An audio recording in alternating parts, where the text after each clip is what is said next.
के लिए लेकर आया हूँ बीएससी एग्रीकल्चर सेकंड सेमेस्टर में। सब्जेक्ट है आपका एग्री इन्फॉर्मेटिक का प्रीवियस एग्ज़ाम पेपर, जिसका सब्जेक्ट कोड है आपका 1892। ठीक है, तो स्टूडेंट आप सभी के लिए MCQ क्वेश्चन जो कि आने वाले एग्ज़ाम में आप सभी को देखने को मिलेंगे। चैनल पर आप अगर नए हों तो आप लाइक सब्सक्राइब करना नहीं भूलें। तो चलता हूँ, आपका क्वेश्चन नंबर पहला है, वेरी इंपॉर्टेंट क्वेश्चन है आपका कि कंप्यूटर के जनक थे आपके फादर ऑफ कंप्यूटर। ये आप सभी जानते हैं कि पास्कल ऑप्शन ए है, B Charles Babbage option C है, लीबनिज ऑप्शन डी है, नेपियर। तो इसका राइट आंसर ऑप्शन आपका बी होगा। ठीक है, चार्ल्स बेबिज को आप क्या कहते हैं, फादर ऑफ कंप्यूटर कहते हैं। ठीक है, कंप्यूटर के जनक कहा जाता है। नेक्स्ट क्वेश्चन है आपका, कंप्यूटर के भौतिक अंगों को जाना जाता है। तो कंप्यूटर के जो भौतिक अंग हैं, जिसे हम फिजिकल पार्ट्स बोलते हैं कंप्यूटर के, वो कौन कौन से होते हैं, किस उसमें जाना जाता है। तो सिस्टम यूनिट्स ऑप्शन ए है, ऑप्शन बी है सॉफ्टवेयर, ठीक है, ऑप्शन सी है आपका हार्डवेयर और ऑप्शन डी है ऑपरेटिंग सिस्टम। तो इसका राइट आंसर ऑप्शन सी होगा। ठीक है, हार्डवेयर आपका क्या है, कंप्यूटर के भौतिक अंगों को जाना जाता है, मतलब हार्डवेयर के रूप में। नेक्स्ट है आपका इंपॉर्टेंट क्वेश्चन है, यहाँ से आपका क्वेश्चन आपको देखने को मिलेगा एग्जाम में। तो कंप्यूटर की जितनी भी पीढ़ियाँ हैं, 5 पीढ़ी हैं, तो 5 पीढ़ी में आपका कौन सा कंप्यूटर किस पीढ़ी में आया है, ठीक है, और किस पीढ़ी में कौन सा जो कि जैसे कि आपका ट्रांजैक्शन का उपयोग किया जाता है, किसी में इंटीग्रेटेड सर्किट का है ना, वैक्यूम ट्यूब का। तो ये सारी चीज़ें आपको जानना ज़रूरी है। और किस पीढ़ी का कंप्यूटर का समय काल क्या है, ये भी क्वेश्चन आपका आएगा, तो इसको इम्पोर्टेंट क्वेश्चन मान सकते हैं। ठीक है, ये पूछा जा रहा है क्वेश्चन में, तृतीय पीढ़ी के कंप्यूटर का समय काल क्या है। ठीक है, प्रथम पीढ़ी का भी पूछा जा सकता है ना, और सेकंड पीढ़ी, फोर्थ पीढ़ी, फिफ्थ पीढ़ी है ना, इसकी सारी का समय काल पूछा जा सकता है। लेकिन बात इसमें कर रहा है तृतीय पीढ़ी के कंप्यूटर का समय काल क्या है। तो तृतीय पीढ़ी का जो समय काल है वो आपका 1965 से लेकर 1975 तक का है। तो इसका राइट आंसर होगा आपका बी ऑप्शन। ठीक है, नेक्स्ट क्वेश्चन है आपका, चतुर्थ पीढ़ी के कंप्यूटर में कौन सी युक्ति का उपयोग किया जाता है। देखो क्वेश्चन अभी यही पूछा जा रहा था कि किस पीढ़ी के कंप्यूटर में कौन सी युक्ति यूज की जाती है, तो ये भी आपको करना है। ये भी क्वेश्चन आपका यहाँ इंपॉर्टेंट बन रहा है, यहाँ से क्वेश्चन आपका बनेगा। तो आपको क्वेश्चन का लेवल पता होना चाहिए, फिर आप अच्छे से इसको रिवीजन कर सकते हैं, स्टडी कर सकते हैं। चतुर्थ पीढ़ी के कंप्यूटरों में कौन सी युक्ति का प्रयोग किया जाता है, ये क्वेश्चन पूछा जा रहा है। तो चतुर्थ पीढ़ी के जो कंप्यूटर हैं उसमें एकीकृत परिपथ, जिसे हम बोलते हैं बृहद, है ना, तो इसका ऑप्शन वेरी लार्ज, जिसे हम स्केल इंटीग्रेटेड बोल सकते हैं। ठीक है, तो बी ऑप्शन इसका राइट होगा। ठीक है, ऑप्शन बी। नेक्स्ट क्वेश्चन है आपका, कंप्यूटर की संरचना में निम्नलिखित में से कौन सा भाग नहीं है। कंप्यूटर की जो स्ट्रक्चर होता है उसमें कौन सा भाग नहीं है। इनपुट इकाई ऑप्शन ए है, ऑप्शन बी है आउटपुट इकाई, ऑप्शन सी है नेपियर, ऑप्शन डी है मेमोरी। तो आप सभी जानते हैं इनपुट इकाई कंप्यूटर में होती है, आउटपुट इकाई भी होती है, मेमोरी भी होती है। लेकिन ये बहुत पूछ रहा है कि भाग नहीं है, तो नेपियर इसका भाग नहीं है, ऑप्शन सी इसका राइट होगा। नेक्स्ट क्वेश्चन है आपका, मेमोरी की अंकगणितीय तथा तार्किक इकाई ALU अर्थमेटिक लॉजिक यूनिट जिसे हम बोलते हैं, और कंट्रोल यूनिट से मिलकर कंप्यूटर का जो भाग बनता है उसे हम क्या कहते हैं। तो ये पूछा जा रहा है, तो इसका राइट आंसर आप सभी जानते हैं, ऑप्शन ए इसका राइट होगा। ठीक है, जो आपका क्या है, सेंट्रल प्रोसेसिंग यूनिट CPU। ठीक है, CPU क्या है, मेमोरी अंकगणितीय तथा तार्किक इकाई जो ALU और कंट्रोल यूनिट से मिलकर क्या कंप्यूटर के जो भाग हैं उसको बनाता है। नेक्स्ट क्वेश्चन है आपका, analog computer, digital computer, hybrid computer की वर्गीकृत किए गए हैं। तो एनालॉग कंप्यूटर है आपका जो, और उसके बाद डिजिटल कंप्यूटर और हाइब्रिड कंप्यूटर, इन कंप्यूटर के बारे में भी पढ़ना है, यहाँ से आपका इंपॉर्टेंट क्वेश्चन बन सकता है। ठीक है, तो एनालॉग कंप्यूटर, डिजिटल कंप्यूटर और हाइब्रिड कंप्यूटर को किस रूप में वर्गीकृत किया गया है। ऑप्शन ए हार्डवेयर डिजाइन के आधार पर, ऑप्शन बी है आकार और क्षमता के आधार पर, ऑप्शन सी है सुपर कंप्यूटर के आधार पर, ऑप्शन डी है उपरोक्त में से कोई भी नहीं। तो इसका राइट आंसर होगा ऑप्शन ए। ठीक है, हार्डवेयर डिजाइन के आधार पर एनालॉग कंप्यूटर, डिजिटल कंप्यूटर और हाइब्रिड कंप्यूटर को चुना गया है। नेक्स्ट क्वेश्चन है, micro computer, mini computer, mainframe computer और सुपर कंप्यूटर को वर्गीकृत किया गया है। ये भी क्वेश्चन आपका इंपॉर्टेंट क्वेश्चन है, इसमें भी पूछा गया है माइक्रो कंप्यूटर, मिनी कंप्यूटर और मेनफ्रेम कंप्यूटर और सुपर कंप्यूटर को वर्गीकृत किया गया है, किस रूप में किया गया है। तो ये जो आपके कंप्यूटर हैं ये आपके आकार और क्षमता के आधार पर हैं। ठीक है, ऑप्शन बी इसका राइट है। नेक्स्ट क्वेश्चन है आपका, निम्नलिखित में से कंप्यूटर के संदर्भ में एक संख्या प्रणाली नहीं है। निम्नलिखित में से कंप्यूटर के संदर्भ में जो संख्या प्रणाली है वो कौन सी नहीं है, इसमें ये पूछा गया है। बाइनरी कंप्यूटर जो है सिस्टम ये आपकी है, ऑप्शन ए इसका सही है। बी डेसिमल संख्या सिस्टम भी है, ऑक्टल भी है, लेकिन ये नहीं है, तो ऑप्शन डी इसका राइट होगा। ठीक है स्टूडेंट, नेक्स्ट क्वेश्चन है तुलना एवं गणना के लिए कंप्यूटर का प्रयोग करता है। तुलना और गणना के लिए हम किस यूनिट का यूज करते हैं ये पूछा जा रहा है। तो तुलना और गणना के लिए जो है वो हम ALU का यूज करते हैं, अर्थमेटिक लॉजिक यूनिट्स का, तो ऑप्शन बी इसका राइट होगा। ठीक है, आप सभी को क्वेश्चन समझ में आ रहे होंगे तो चैनल पर आप सभी बने रहें। ठीक है, कंप्यूटर शब्द की उत्पत्ति किस भाषा से हुई, वेरी इंपॉर्टेंट क्वेश्चन पूछा जा रहा है। ठीक है, तो कंप्यूटर की जो शब्द है उसकी उत्पत्ति किस भाषा से हुई, option Greek, option B German, Latin या अंग्रेजी। तो जो कंप्यूटर शब्द की उत्पत्ति है वो आपकी ठीक है किस भाषा में हुई, लैटिन भाषा में हुई, ऑप्शन सी इसका राइट होगा।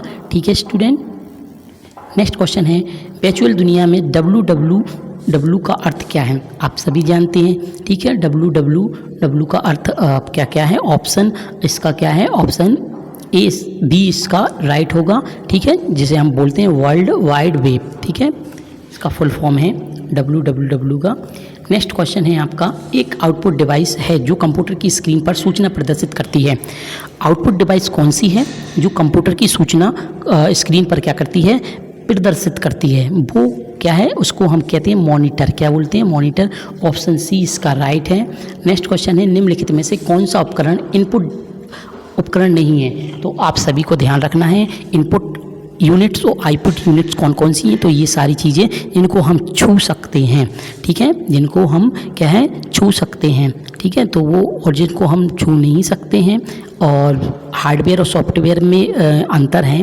जिनको हम छू सकते हैं वो हार्डवेयर होते हैं, जिनको हम छू नहीं सकते हैं वो आपके सॉफ्टवेयर होते हैं।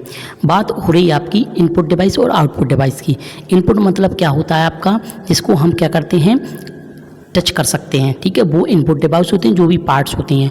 वो आउटपुट डिवाइस किसे कहते हैं, जिन्हें हम टच नहीं कर सकते हैं, जो क्या करते हैं आउट करते हैं। जैसे कि टीवी स्क्रीन है क्या पिक्चर आउट कर देती है, प्रिंटर क्या है आपका कॉपी आउट कर देती है, तो ये आउटपुट डिवाइस होते हैं। लेकिन क्वेश्चन इसमें पूछा जा रहा है निम्नलिखित में से कौन सा उपकरण इनपुट उपकरण नहीं है, इनपुट नहीं है। तो कौन सा उपकरण है जो इनपुट नहीं है, प्रिंटर नहीं है, ये आउटपुट है। ठीक है, कीबोर्ड इनपुट है, माउस इनपुट है, माइक्रोफोन भी इनपुट है। ठीक है, लेकिन ये आउटपुट है। नेक्स्ट क्वेश्चन है निम्नलिखित में से कौन सा उपकरण आउटपुट उपकरण नहीं है। तो ऑप्शन ए है monitor, option B speaker, option C है स्कैनर, ऑप्शन डी है प्लॉटर। तो इसका राइट आंसर क्या होगा, ऑप्शन सी होगा। ठीक है, ध्यान रखना, आउटपुट इनपुट से क्वेश्चन आ चुका है। ठीक है, ध्यान रखना, इंपॉर्टेंट क्वेश्चन है। मेमोरी से भी क्वेश्चन आपको देखने को मिलेगा। रैम मेमोरी होती है, रैम कैसी होती है, मुख्य मेमोरी होती है, सहायक मेमोरी होती है, छोटी मेमोरी होती है, लंबी मेमोरी होती है। तो इसका राइट आंसर होगा जो रैम है वो आपकी क्या होती है, मुख्य मेमोरी होती है, मेन मेमोरी। नेक्स्ट क्वेश्चन है आपका रोम। देखो रैम और रोम दोनों के बारे में पूछा गया है।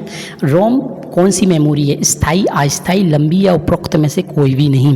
तो इसका राइट आंसर है जो आपकी रैम होती है वो स्थायी मेमोरी होती है। ठीक है, नेक्स्ट क्वेश्चन है कंप्यूटर में प्रयुक्त होने वाली बाइनरी संख्या प्रणाली में कौन सा अंक प्रयुक्त होते हैं। तो बाइनरी संख्या प्रणाली में जो उपयुक्त होते हैं, जो प्रयुक्त होते हैं वो 0 से 1 होते हैं। ऑप्शन सी इसका राइट होगा। नेक्स्ट क्वेश्चन है आपका 13-10 को बाइनरी संख्या पद्धति में प्रदर्शित कीजिए। 13-10 को बाइनरी संख्या में प्रदर्शित कैसे करेंगे, जैसे कि 13 है, 13 का 2 में डिवाइडेड तो 6 का 1 6। ठीक है, इसका आ जाएगा ये 3 बराबर 3। ठीक है, -0। ठीक है, 3 एकम 3 हो जाएगा, 6 एकम 6 दूनी 12, 1 13, 1 बच रहा ना, इसमें 1 भी नहीं बच रहा। ठीक है, और यहाँ आपका 3 डिवाइडेड 1 बराबर 1। ठीक है, तो इसमें 1 ही बच रहा है। ठीक है, और इधर 1 डिवाइडेड 1 उल्टा हो जाएगा इसका, तो यहाँ 0 बराबर इसका 1, तो इसका आंसर हो जाएगा आपका, इसको हम पीछे से काउंट करते हैं। ठीक है, 1 1 0 1। ठीक है, तो 1 1 0 1 कहाँ है आपका, किस ऑप्शन में है आपका, तो इसका राइट आंसर होगा ऑप्शन ए। ठीक है, तो ऑप्शन ए में आपको दिखाई दे रहा है 1 1 1, ऊपर ही से लेंगे डायरेक्ट, ऑप्शन इसका ए है सही। ठीक है, 1 सेकंड आप लोग रुक जाएंगे। ठीक है, इसका राइट आंसर होगा आपका ऑप्शन ए। ठीक है, क्या है ऑप्शन ए होगा। जैसे कि फॉर एग्जाम्पल में है आपका 1101, ठीक है, तो ये आंसर इसका राइट होगा। नेक्स्ट क्वेश्चन है आपका 1012 की दशमिक संख्या पद्धति में प्रदर्शित कीजिए। 12 दशमिक संख्या जो प्रदर्शित होगी वो होगी आपकी 1 × 2 का स्क्वायर, ठीक है, प्लस आपका 0 + 2 का 1, ठीक है, प्लस फिर आपका होगा इसमें 1 × 2 0, ठीक है, 2 1 0, ठीक है। तो 2 का स्क्वायर क्या होगा 4 प्लस इसका 0 प्लस 2 का 1 में करेंगे तो 1, तो इन सबको जोड़ देंगे तो 4 और 1 कितना हो जाएगा 5, तो इसका आंसर डी ऑप्शन होगा सही, ठीक है। नेक्स्ट क्वेश्चन है षष्ठ दशमिक संख्या पद्धति में कौन सा अंक या अक्षर प्रयुक्त नहीं होता है। तो वो कौन सा अंक या अक्षर है जो प्रदर्शित नहीं होता है, तो इसका राइट आंसर आपका होगा 21 का ए ऑप्शन, ठीक है।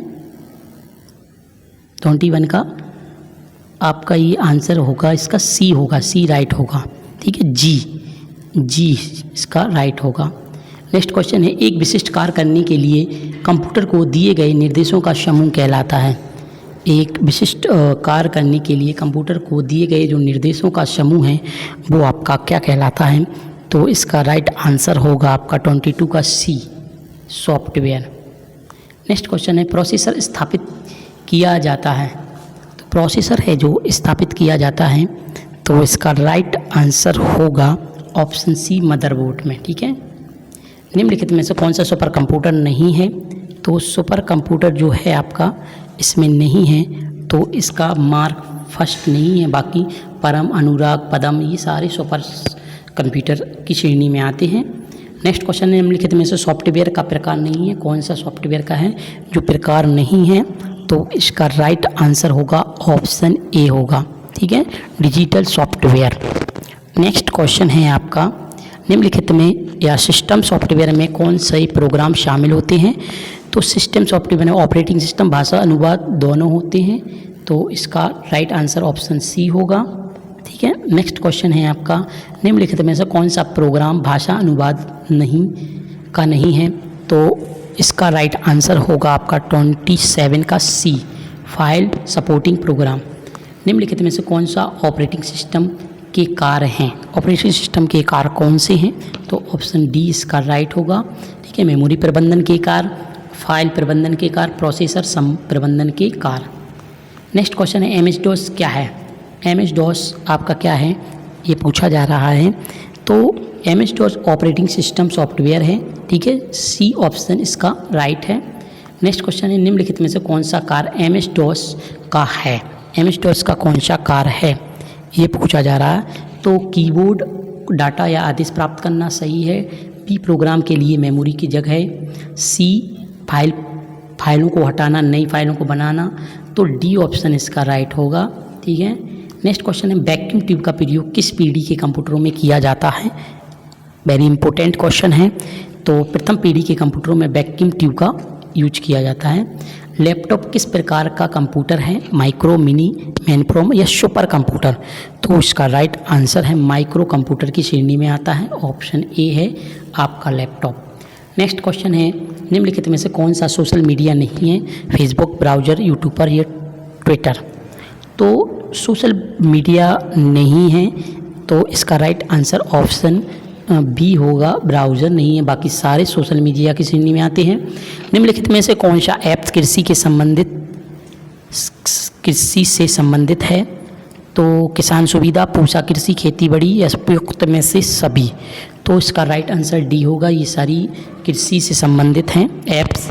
पाइथन क्या है, पाइथन इसमें पूछा जा रहा है पाइथन क्या है, तो ये एक प्रोग्रामिंग भाषा है, ऑप्शन ए राइट है इसका, ठीक है। फिर अभी फुल फॉर्म पूछा गया था www का, अब पूछा जा रहा है www की खोज किस वैज्ञानिक ने की, तो ऑप्शन ए इसका राइट है आपका, जो टिम बर्नर ली हैं इन्होंने www की खोज की थी। नेक्स्ट क्वेश्चन है, वेबसाइट ब्राउजिंग करने के लिए किस प्रोटोकॉल का उपयोग किया जाता है? तो इसमें किस प्रोटोकॉल का उपयोग किया जाता है? तो वो है HTTP, ठीक है, सी ऑप्शन इसका राइट है। क्वेश्चन इस यहाँ से फिर बन गया HTTP का फुल फॉर्म क्या है, ठीक है, ये क्वेश्चन आपका बने हाइपर टेक्स्ट ट्रांसफ़र प्रोटोकॉल इसे हम बोलते हैं, तो इसका ऑप्शन बी इसका राइट होगा, ठीक है, HTTP का फुल फॉर्म। नेक्स्ट क्वेश्चन है, निम्नलिखित में से कौन सा ICT का उपकरण है? ICT का उपकरण कौन सा है? तो ये सारे उपकरण ICT के हैं, ऑप्शन डी इसका राइट होगा। जिला स्तरीय ऑनलाइन आकस्मिक फसल योजना किसके द्वारा तैयार की जाती है? तो इसका राइट आंसर आपका होगा 40 का ऑप्शन ए ICR के द्वारा, Indian council of agriculture research. Data का दृश्य प्रतिनिधित्व बनाने और बेहतर निर्णय लेने के लिए स्थानीय विश्लेषण में करने में सहायता करने वाला एक उपकरण कौन सा है? तो ये जो उपकरण है आपका वो है GIS, ठीक है, जियोग्राफिक इंफॉर्मेटिंग सिस्टम जिसे हम बोलते हैं। URL क्या है? URL आपका क्या है? तो ये जो है आपका इंटरनेट पर प्रदर्शित वेब पेज का पता लगाता है, सी ऑप्शन इसका राइट है। इंटरनेट से आपके कंप्यूटर पर फाइलों का स्थानांतरण क्या कहलाता है? इंटरनेट से जो फाइलों का स्थानांतरण है वो डाउनलोड करना कहलाता है, ऑप्शन बी इसका राइट है। नेक्स्ट क्वेश्चन है, ईमेल पते में निम्नलिखित में से किस चिन्ह का प्रयोग किया जाता है? आप सभी जानते हैं, ऑप्शन ए है ना, इसका प्रयोग किया जाता है ईमेल पते के लिए, ठीक है। तो नेक्स्ट है आपका, डिलीट किए गए मेल फोल्डर में मिल सकते हैं, तो क्या मिल सकते हैं? तो इसमें आपका राइट आंसर 45 का होगा, डी ट्रेस। ISP का क्या मतलब है? तो ISP का जो फुल फॉर्म पूछा जा रहा है वो आपका है B option, internet service provide, ठीक है। नेक्स्ट, निम्नलिखित में से कौन सा डोमेन वाणिज्य संगठन द्वारा उपयोग किया जाता है? तो वो आपका है कॉम, डी ऑप्शन इसका राइट है। नेक्स्ट क्वेश्चन है आपका, इलेक्ट्रॉनिक माध्यम से सामान खरीदना और बेचना क्या कहलाता है? तो इलेक्ट्रॉनिक माध्यम से सामान खरीदना बेचना कहलाता है ई-कॉमर्स, ठीक है। नेक्स्ट क्वेश्चन है, निम्नलिखित में से कौन डेटा प्रोसेसिंग का उत्पाद है? डेटा प्रोसेसिंग का उत्पाद है ऑप्शन बी आपका सूचना। नेक्स्ट है, 1 किलोबाइट किसके बराबर होता है? इंपॉर्टेंट क्वेश्चन है आपका, रिपीट हो सकता है एग्जाम में, ठीक है। तो 1 किलोबाइट किसके बराबर होता है? तो 1024 बाइट के बराबर 1 किलोबाइट होता है। आप सभी को वीडियो अच्छी लगी हो, ठीक है, तो आप लाइक सब्सक्राइब करें, थैंक यू।